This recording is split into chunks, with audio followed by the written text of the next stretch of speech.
南亚次大陆这片大地上，孟加拉是一方历史悠久的国家。在经历了300年的英国殖民统治，再到1971年与巴基斯坦的独立战争，但纷纷扰扰的瓜葛早已飘散在风中，只留下时间的回眸和岁月的叹息。这一集，雷探长继续走进孟加拉，揭秘历史层层洗礼下的打卡现状。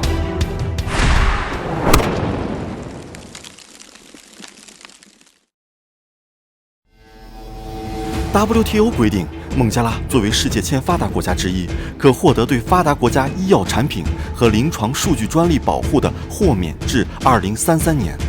简单的说，就是对欧美国家的新药，孟加拉可以不受任何限制的仿制。这种天然的优势，让孟加拉的仿制药迅猛发展。此刻呢，雷探长是在这个孟加拉的药品一条街啊，这边全是各种各样的孟加拉的药，或者是孟加拉的仿制药之类的东西啊。Diarrhea. No, I didn't know this area. I don't know what's going on. Do you have any pain, stomach pain? Yes, diarrhea. What kind of pain? Diarrhea. Diarrhea. We have loose motion, right? Okay. No. So how many times you have to go to toilet? One day. One time. One day. So I give you some small medicine. Small. 我就说我拉肚子，然后他问我多少天了，我说1天，然后他给我准备一丢丢。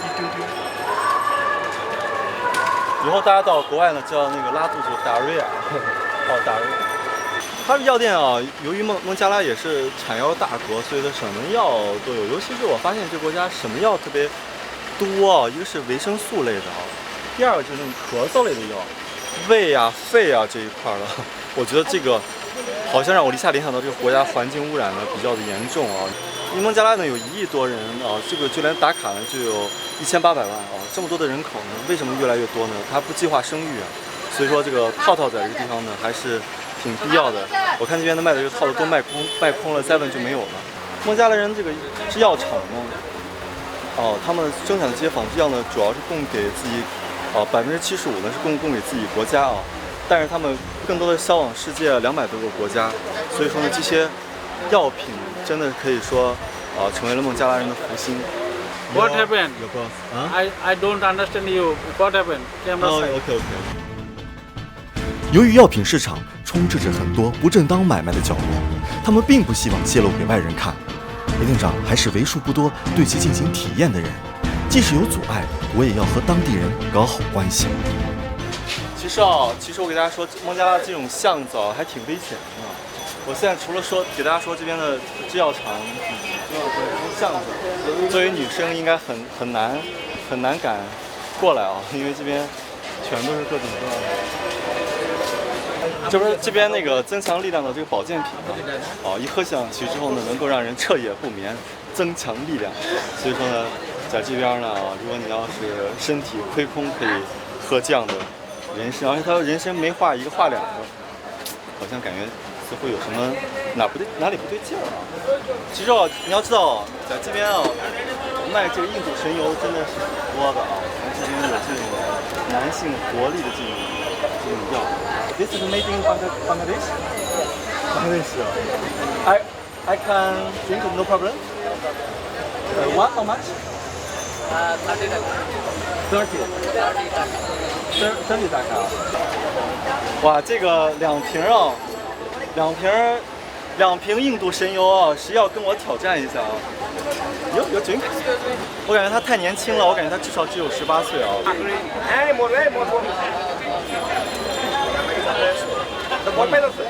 印度神油，你看，印度人都受不了，你看他的表情凝重，感觉满头大汗的，准备就要虚脱的感觉。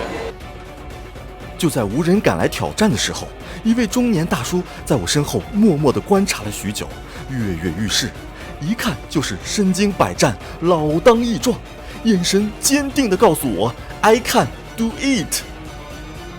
在南亚，自古人们就懂得如何促进人和人之间的感情，使之升华和愉悦，于是诞生了一种民间偏方，后人称之为印度神油，广泛流传在印度和孟加拉等国。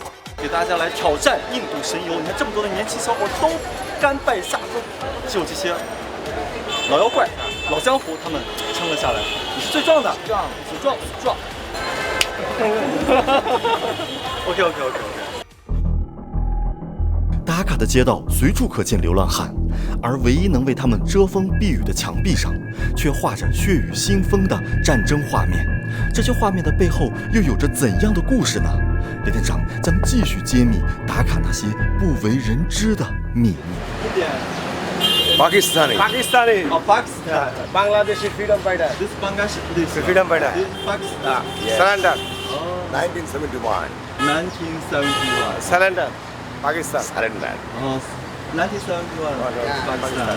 哇，大家看哦，这边有很多这个孟加拉人告诉我墙上画的画哦，我还以为这边是印度人，其实他告诉我这是巴基斯坦人，巴基斯坦人。然后这边感觉还有这个巴基斯坦人中枪，他说是1971年1971。此时，这位半裸上身的大爷将我招呼进了值班室，热情的要招待我。我怀着忐忑的心情打量了整个房间，原来这是他们的革命宣传站。我看到这个街头的这么一个治安亭啊，像一个治安亭，里面放了一张老照片。这张老照片他说就是当时巴基斯坦交火的时候留下的一张照片。这张照片能看出什么呢？这些当兵的人们呢，都不是真正的军人，应该叫民兵啊，穿着西装，带着钢盔。也就是说，当时由于孟加拉人特别少，他们只能全民皆兵。其实有很多国家，比如说朝鲜也是，就很多国家因为它太小了，所以只能全民皆兵。所以说你看，穿着西装还是大翻领呢，就出来打仗了啊。这边有些年龄稍微大一点的，都是在1971年参加过战争的人，来这位进去。Bangladesh pop samrat Azam Khan. Singer 啊。One more. Bangladeshi freedom fighter. Azam Khan pop samrat. Singer 啊。哦，我身后呢，这个画上呢画的就是这个。孟加拉的英雄啊，他们的战争回来换来了和平。他们这饼啊都是现做的，因为他们这边的特色就是以这个饼呢作为这个主食啊。这个印度叫茶咖啡，速度也非常快啊，因为这边是供不应求。我以为给我送饼来了，原来这边是 Chicken. no chicken only Vegetable. 哇，他说的是2个馕，然后呢1个土豆泥。他本来给我端了什么，他给我点了好多鸡肉什么乱七八糟的东西，我都不能要那么多，因为他每次吃那么多可能会坑我啊，所以说我还是少吃点。他用土豆做出来的，然后跟那个咖喱混合到一起，尝一下啊。就在这个时候，店里的顾客突然一片哗然，并愤然离席。原来席间竟然坐着一位乞丐，和他们一同进食。据报道，孟加拉共有60到70万的乞讨者，而在首都达卡拥挤的街头上，行乞的身影屡见不鲜。由于这家餐厅的老板也是印度教徒，他看到同样是印度教信众在流浪，心生怜悯，请他进屋共进晚餐。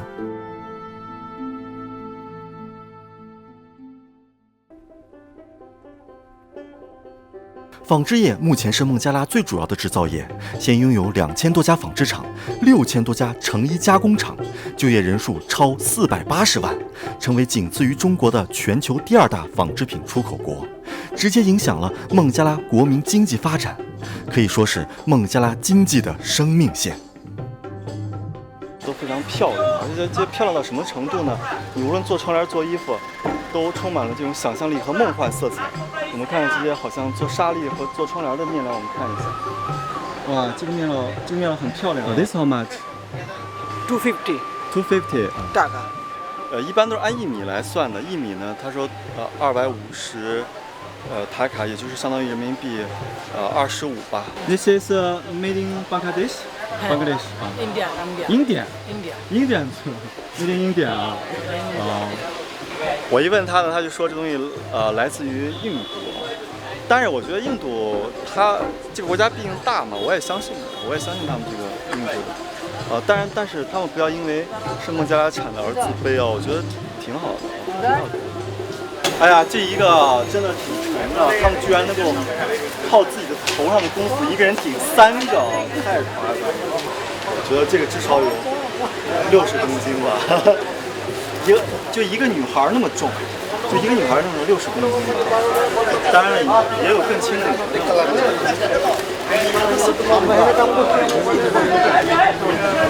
但是我觉得他们是升级的，就是不是往这，不是往头上扛。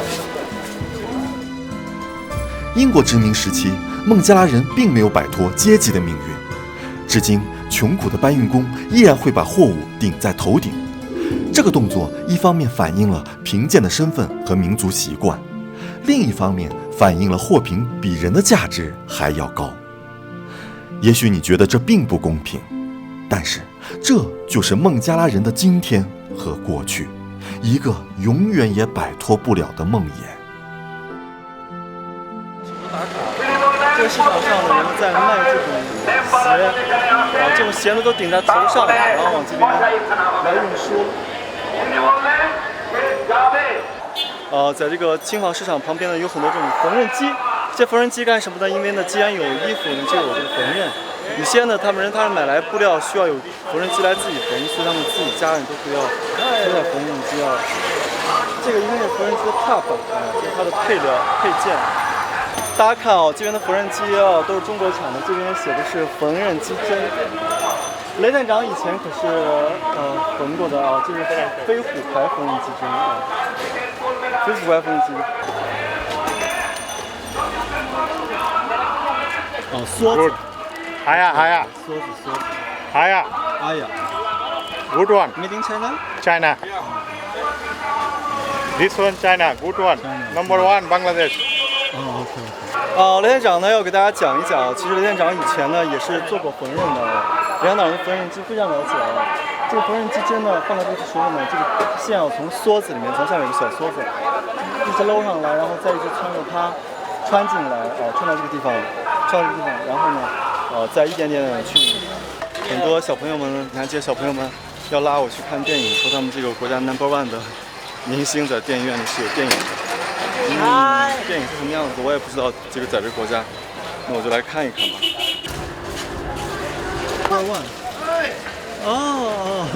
还真是个电影院，但是这个电影院真的感觉已经至少有30年以上的历史了。大铁笼子、大柱子、大水泥墩子电影院的墙完全就是这个水泥铺出来的印度的孟加拉电影被称为东方好莱坞。孟加拉深受印度文化影响，作为邻国，那么它的电影现状又是怎样的呢？雷店长继续探秘孟加拉的电影工业，带您走进孟加拉的文化现状。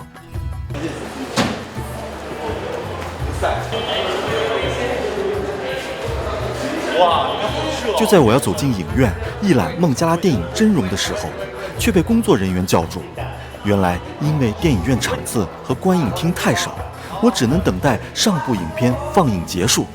这时候工作人员也开始娴熟地做起手工艺品来贴补家用。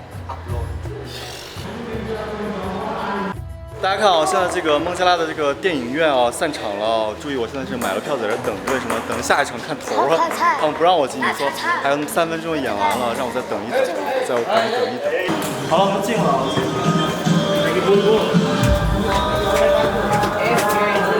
进入他们这个电影院里面，两边那个大风扇跟那个绞肉机一样，就是绞着我们看电影院的这个椅子来看一看，非常的破非常破的。在这么一个环境下看电影，我第一感受就是这个国家的这个电影院太破了这还市中心的电影院，就是墙皮发霉脱落，没有空调，非常热，而且所有的椅子感觉都是30-40年前像鬼屋里面那个破椅子。这部电影更像一场话剧，演员们在同一场景下对话，场景转换少，情节设置单一，风格平淡。这部最近炒得火热的影片，也代表了孟加拉电影的较高水准。在闷热的观影厅内，让我看到一半后，突然想放弃了。大家看我身后呢，有这么一个楼房，这个楼房呢上面有很多钢筋凸了出来，这为什么呢？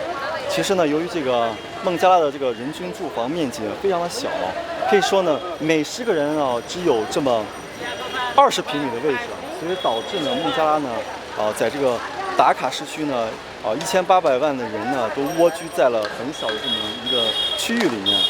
要知道呢，楼房呢，在这个达卡呢是非常实用的，因为人多嘛，所以他们呢，会盖各种楼房。但是由于这个经济发达，他们又不可能盖高楼，所以都是边盖边住。大家仔细看这边这个楼房真的是，它是先是盖了3层，不封顶，然后它后面慢慢遮一下。大家再看楼顶呢，还没有封顶，所以说呢，里面已经住进去了人，但是楼房呢依然呢还在往上盖着，成为了著名的烂尾楼。在达卡的大街小巷，有许多小贩正在贩卖着当地的槟榔。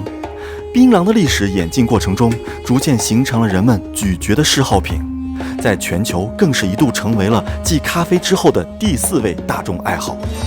目前世界上爱吃槟榔的人大概有10到12亿人，而在南亚地区更为流行。大家看到我身后这个东西了吗？这是一个什么东西啊？这就是孟加拉的这个槟榔哦，因为当地人有吃槟榔的这么一种习惯。要知道，把槟榔叶子和石灰粉搅在一起吃，那是一种什么样的感觉呢？很多人觉得会不会这个对身体不好？他是先从这个水里面找来这个比较新鲜的叶子，哦，他挑了一个比较有水分的叶子，把这个杆儿给去掉了，然后对折。然后再折哦，折成一个漏斗。他先是放这个放槟榔这个。他们这一支烟是10塔卡。他这边撒了这些东西，这个。OK， 是这样子把石灰粉然后搅在里面，大家看明白了吗？看着当地人满地的吐洪水，让我提前结束了这场与槟榔的搏斗。槟榔是一种相当古老的零食，据统计，口腔癌患者60%都与吃槟榔有关。早在2003年，国际癌症研究中心就把槟榔列为黑名单，和抽烟、砒霜同列为1级致癌物。看这位街头的女孩呢，她只给我做这个动作，大家知道什么意思吗？大家看得上她吗？他的各种手势呢，好像说明他的这个职业非同小可啊，他也许能拯救火星。是吗？你的品味很高嘛，我只能说他的品味很高，他的审美也很高，他的服饰很鲜艳，他舞姿，走了。看着这位女孩转身的背影。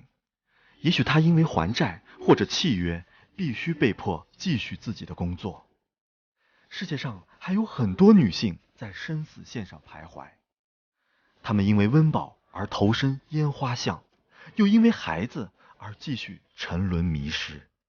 孟加拉虽然是一个性交易合法的国家，但是我还是为他们不能主宰自己的命运而感到痛心。如果你看透了一种现象，还要去自讨没趣的去折磨自己，那就是你不知趣和冥顽不化。人是有高贵低贱之分的，你若倡导人格的平等，那也只能是你一厢情愿和自以为是。你不歧视别人，不见得别人就不歧视你，歧不歧视只是个时间问题。孟加拉是一个被新闻遗忘的国度，是一个在伤感与遗憾中迷失的国家。接下来，我的冒险之旅又将开始。孟加拉的母亲河布里干加河是恒河的支流，而在它的河两岸，至今又发生着哪些爱恨情仇？孟加拉最后一集带你继续前往达卡深处一探究竟。